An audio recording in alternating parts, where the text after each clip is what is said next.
Capítulo 7. La propiedad del señor Bennet consistía casi enteramente en una hacienda de 2000 libras al año, la cual, desafortunadamente para sus hijas, estaba destinada, por falta de herederos varones, a un pariente lejano, y la fortuna de la madre, aunque abundante para su posición, difícilmente podía suplir a la de su marido. Su padre había sido abogado en Meryton y le había dejado 4000 libras. La señora Bennet tenía una hermana casada con un tal señor Phillips, que había sido empleado de su padre y le había sucedido en los negocios, y un hermano en Londres que ocupaba un respetable lugar en el comercio. El pueblo de Longbourn estaba solo a 1 milla de Meryton, distancia muy conveniente para las señoritas, que normalmente tenían la tentación de ir por allí 3 o 4 veces a la semana para visitar a su tía, y de paso detenerse en una sombrerería que había cerca de su casa. Las que más frecuentaban Meryton eran las dos menores, Catherine y Lydia, que solían estar más ociosas que sus hermanas, y cuando no se les ofrecía nada mejor, decidían que un paseíto a la ciudad era necesario para pasar bien la mañana y así tener conversación para la tarde, porque, aunque las noticias no solían abundar en el campo, su tía siempre tenía algo que contar. De momento estaban bien provistas de chismes y de alegría ante la reciente llegada de un regimiento militar que iba a quedarse todo el invierno y tenía en Meryton su cuartel general. Ahora las visitas a la señora Phillips proporcionaban una información de lo más interesante. Cada día añadían algo más a lo que ya sabían acerca de los nombres y las familias de los oficiales. El lugar donde se alojaban ya no era un secreto, y pronto empezaron a conocer a los oficiales en persona. El señor Phillips los conocía a todos, los que constituía para sus sobrinas una fuente de satisfacción insospechada. No hablaba de otra cosa que no fuera de oficiales. La gran fortuna del señor Bingley, de la que tanto le gustaba hablar a su madre, ya no valía la pena comparada con el uniforme de un alférez. Después de oír una mañana el entusiasmo con el que sus hijas hablaban del tema, el señor Bennet observó fríamente: por todo lo que puedo sacar en limpio de vuestra manera de hablar, debéis de ser las muchachas más tontas de todo el país. Ya había tenido mis sospechas algunas veces, pero ahora estoy convencido. Catherine se quedó desconcertada y no contestó. Lydia, con absoluta indiferencia, siguió expresando su admiración por el capitán Carter, y dijo que esperaba verle aquel mismo día, pues a la mañana siguiente se marchaba a Londres. «Me deja pasmada, querido», dijo la señora Bennet, «lo dispuesto que siempre estás a creer que tus hijas son tontas. Si yo despreciase a alguien, sería a las hijas de los demás, no a las mías. Si mis hijas son tontas, lo menos que puedo hacer es reconocerlo. Sí, pero ya ves, resulta que son muy listas. Presumo que ese es el único punto en el que no estamos de acuerdo. Siempre deseé coincidir contigo en todo, pero en esto difiero, porque nuestras dos hijas menores son tontas de remate. Mi querido señor Bennet, no esperarás que estas niñas tengan tanto sentido como sus padres. Cuando tengan nuestra edad, apostaría que piensen en oficiales tanto como nosotros.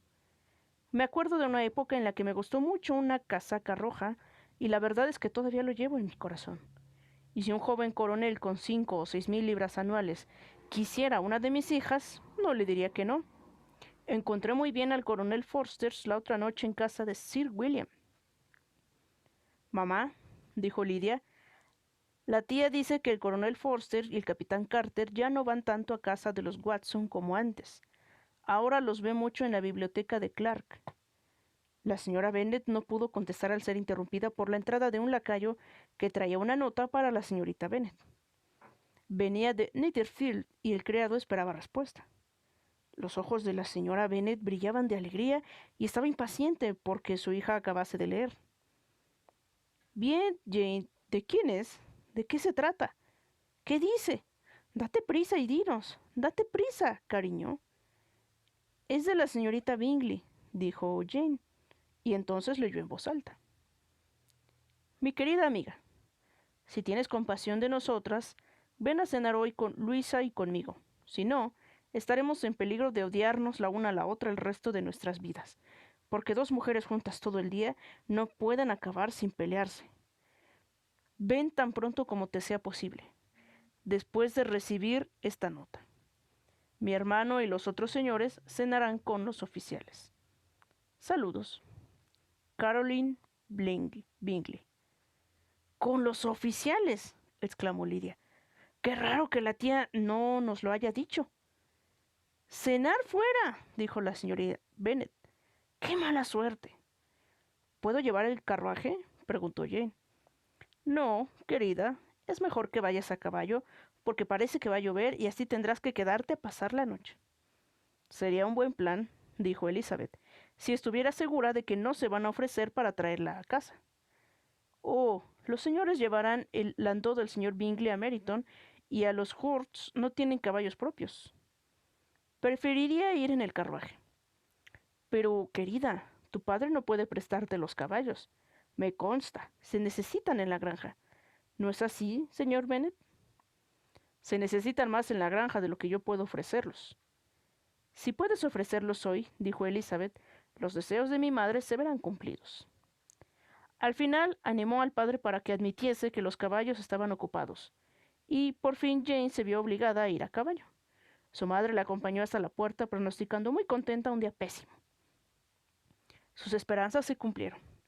No hacía mucho que se había ido Jane cuando empezó a llover a cántaros. Las hermanas se quedaron intranquilas por ella, pero su madre estaba encantada. No paró de llover en toda la tarde. Era obvio que Jane no podría volver. Verdaderamente tuve una idea muy acertada, repetía la señora Bennet. Sin embargo, hasta la mañana siguiente no supo nada del resultado de su oportuna estratagema. Apenas había acabado de desayunar cuando un criado de Netherfield trajo la siguiente nota para Elizabeth. Mi querida Lizzie, no me encuentro muy bien esta mañana, lo que supongo se debe a que ayer llegué calada hasta los huesos. Mis amables amigas no quieren ni oírme hablar de volver a casa hasta que no esté mejor. Insisten en que me vea el señor Jones. Por lo tanto, no os alarméis si os enteráis de que ha venido a visitarme. No tengo nada más que dolor de garganta y dolor de cabeza. Tuya siempre, Jane. Bien, querida, dijo el señor Bennet una vez Elizabeth hubo leído la nota en alto. Si Jane contrajera una enfermedad peligrosa o se muriese, sería un consuelo saber que todo fue por conseguir al señor Bingley bajo tus órdenes. Oh, no tengo miedo de que se muera. La gente no se muere por pequeños resfriados sin importancia. Tendrá buenos cuidados. Mientras esté allí, todo irá de maravilla. Iría a verla si pudiese disponer del coche. Elizabeth, que estaba verdaderamente preocupada, tomó la determinación de ir a verla. Como no podía disponer del carruaje y no era buena amazona, caminar era su única alternativa, y declaró su decisión. ¿Cómo puedes ser tan tonta?, exclamó su madre. ¿Cómo se te puede ocurrir tal cosa? Con el barro que hay, llegarías hasta una facha. No estarías presentable. Estaría presentable para ver a Jane, que es todo lo que yo deseo. ¿Es una indirecta para que mande a buscar los caballos, Lizzie?, dijo su padre. No, en absoluto. No me importa caminar. No hay distancias cuando se tiene un motivo. Son solo 3 millas. Estaré de vuelta a la hora de cenar. Admiro la actividad de tu benevolencia, observó Mary, pero todo impulso de sentimiento debe estar dirigido por la razón, y a mi juicio, el esfuerzo debe ser proporcional a lo que se pretende. Iremos contigo hasta Meryton, dijeron Catherine y Lydia. Elizabeth aceptó su compañía y las 3 jóvenes salieron juntas. Si nos damos prisa, dijo Lydia mientras caminaba, tal vez podamos ver al capitán Carter antes de que se vaya. En Meryton se separaron. Las 2 menores se dirigieron a casa de la esposa de uno de los oficiales y Elizabeth continuó su camino sola. Cruzó campo tras campo a paso ligero. Saltó cercas y sorteó charcos con impaciencia hasta que por fin se encontró ante la casa, con los tobillos empapados, las medias sucias y el rostro encendido por el ejercicio. La pasaron al comedor donde estaban todos reunidos menos Jane, y donde su presencia causó gran sorpresa. A la señora Hurst y a la señorita Bingley les parecía increíble que hubiese caminado las 3 millas sola, tan temprano y con un tiempo tan espantoso. Elizabeth quedó convencida de que la hicieron de menos por ello. No obstante, la recibieron con mucha cortesía.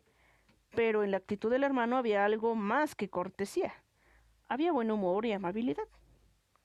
El señor Darcy habló poco y el señor Hodges nada de nada. El primero fluctuaba ante la admiración por la luminosidad que el ejercicio le había dado a su rostro y la duda de si la ocasión justificaba el que hubiese venido sola desde tan lejos. El segundo solo pensaba en su desayuno. Las preguntas que Elizabeth hizo acerca de su hermana no fueron contestadas favorablemente. La señorita Bennet había dormido mal, y aunque se había levantado, tenía mucha fiebre, y no estaba en condiciones de salir de su habitación. Elizabeth se alegró de que la llevasen a verla inmediatamente, y Jane, que se había contenido de expresar en su nota cómo deseaba esa visita, por miedo a ser inconveniente o alarmarlos, se alegró muchísimo al verla entrar. A pesar de todo, no tenía ánimo para mucha conversación. Cuando la señorita Bingley las dejó solas, no pudo formular más que gratitud por la extraordinaria amabilidad con la que la trataban en aquella casa.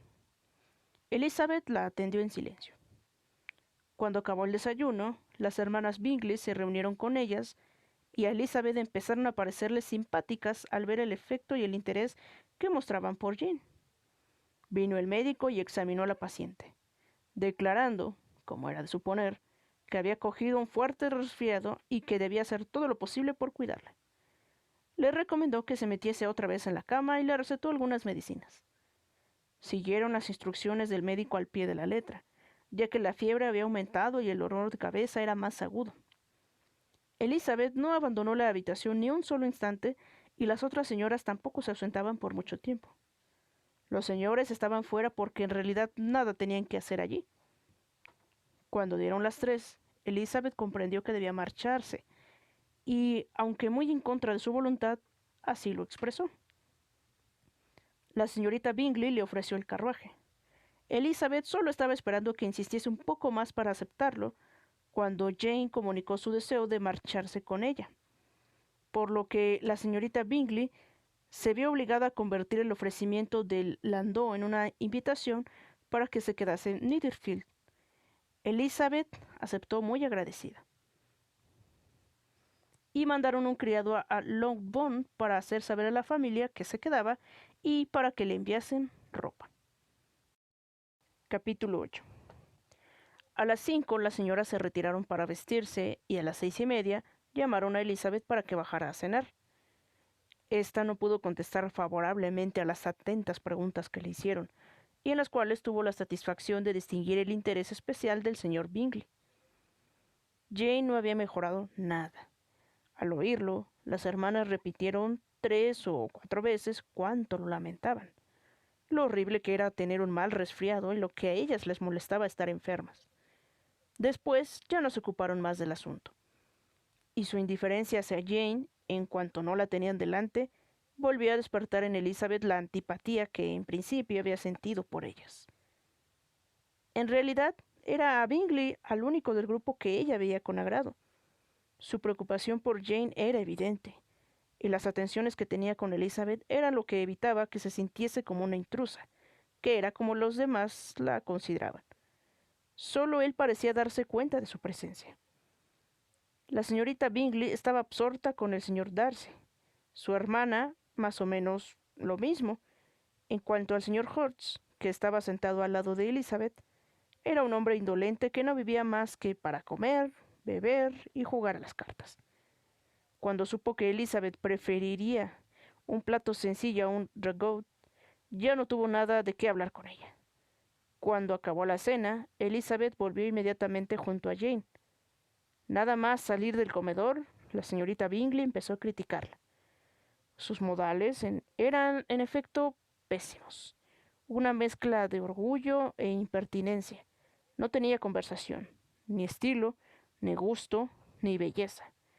La señora Hertz opinaba lo mismo y añadió: en resumen, lo único que se puede decir de ella es que es una excelente caminante. Jamás olvidaré cómo apareció esta mañana. Realmente parecía medio salvaje. En efecto, Luisa, cuando la vi, casi no pude contenerme. ¡Qué insensatez venir hasta aquí!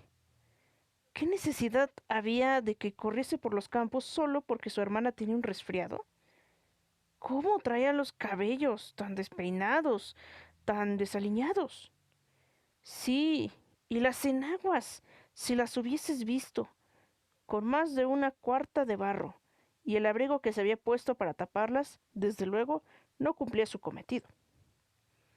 Tu retrato puede que sea muy exacto, Luisa, dijo Bingley, pero todo eso a mí me pasó inadvertido. Creo que la señorita Elizabeth Bennet tenía un aspecto inmejorable al entrar en el salón esta mañana. Casi no me di cuenta de que llevaba las faldas sucias. Estoy segura de que usted sí que se fijó, señor Darcy, dijo la señorita Bingley, y me figuro que no le gustaría que su hermana diese semejante espectáculo. Claro que no. Caminar 3 millas, o 4, o 5, o las que sean, con el barro hasta los tobillos y sola, completamente sola, ¿qué querría dar a entender? Para mí, eso demuestra una abominable independencia y presunción, y una indiferencia por el decoro propio de la gente del campo. Lo que demuestra es un apreciable cariño por su hermana, dijo Bingley. Me temo, señor Darcy, observó la señorita Bingley a media voz, que esta aventura habrá afectado bastante la admiración que sentía usted por sus bellos ojos. En absoluto, respondió Darcy. Con el ejercicio se le pusieron aún más brillantes. A esta intervención siguió una breve pausa y la señora Hertz empezó de nuevo. Le tengo gran estima a Jane Bennet. Es en verdad una muchacha encantadora y desearía con todo mi corazón que tuviese mucha suerte. Pero con semejantes padres y con parientes de tan poca clase, me temo que no va a tener muchas oportunidades. Creo que te he oído decir que su tío es abogado en Meryton. Sí, y tiene otro que vive en algún sitio de Chipsit. Colosal, añadió su hermana, y las dos se echaron a reír a carcajadas. Aunque todo Chipsit estuviera lleno de tíos suyos, exclamó Bingley, no por ello serían las Bennet menos agradables. Pero les disminuiría las posibilidades de casarse con hombres que figuren algo en el mundo, respondió Darcy. Bingley no hizo ningún comentario a esta observación de Darcy, pero sus hermanas asintieron encantadas, y estuvieron un rato divirtiéndose a costa de los vulgares parientes de su querida amiga. Sin embargo, en un acto de renovada bondad, al salir del comedor pasaron al cuarto de la enferma y se sentaron con ella hasta que las llamaron para el café. Jane se encontraba todavía muy mal, y Elizabeth no la dejaría hasta más tarde, cuando se quedó tranquila al ver que estaba dormida, y entonces le pareció que debía ir abajo aunque no le apeteciese nada. Al entrar en el salón los encontró a todos jugando al lú. Inmediatamente le invitaron a que les acompañase. Pero ella, temiendo que estuviesen jugando fuerte, no aceptó, y utilizando a su hermana como excusa, dijo que se entretendría con un libro durante el poco tiempo que podía permanecer abajo. El señor Hertz la miró con asombro. ¿Prefieres leer a jugar?, le dijo. Es muy extraño. La señorita Elizabeth Bennet, dijo la señorita Bingley, desprecia las cartas. Es una gran lectora y no encuentra placer en nada más. No merezco ni ese elogio ni esa censura, exclamó Elizabeth. No soy una gran lectora y encuentro placer en muchas cosas. Como, por ejemplo, en cuidar a su hermana, intervino Bingley, y espero que ese placer aumente cuando la vea completamente repuesta. Elizabeth se lo agradeció de corazón y se dirigió a una mesa donde había varios libros. Él se ofreció al instante para ir a buscar otros, todos los que hubiese en su biblioteca. Desearía que mi colección fuese mayor para beneficio suyo y para mi propio prestigio, pero soy un hombre perezoso, y aunque no tengo muchos libros, tengo más de los que pueda llegar a leer. Elizabeth le aseguró que con los que había en la biblioteca tenía de sobra. Me extraña, dijo la señorita Bingley, que mi padre haya dejado una colección de libros tan pequeña. ¡Qué estupenda biblioteca tiene usted en Pimberley, señor Darcy! Tiene que ser buena, contestó. Es obra de muchas generaciones. Y además usted ha aumentado considerablemente. Siempre está comprando libros. No puedo comprender que se descuide la biblioteca de una familia en tiempos como estos. Descuidar. Estoy segura de que usted no descuida nada que se refiera a aumentar la belleza de ese noble lugar. Charles, cuando construyas tu casa, me conformaría con que fuese la mitad de bonita que Pimberley. Ojalá pueda. Pero yo te aconsejaría que comprases el terreno cerca de Pimberley y que lo tomases como modelo. No hay condado más bonito en Inglaterra que Derbyshire. Ya lo creo que lo haría, y compraría el mismo Pimberley si Darcy lo vendiera. Hablo de posibilidades, Charles. Sinceramente, Caroline preferiría conseguir Pemberley comprándolo que imitando.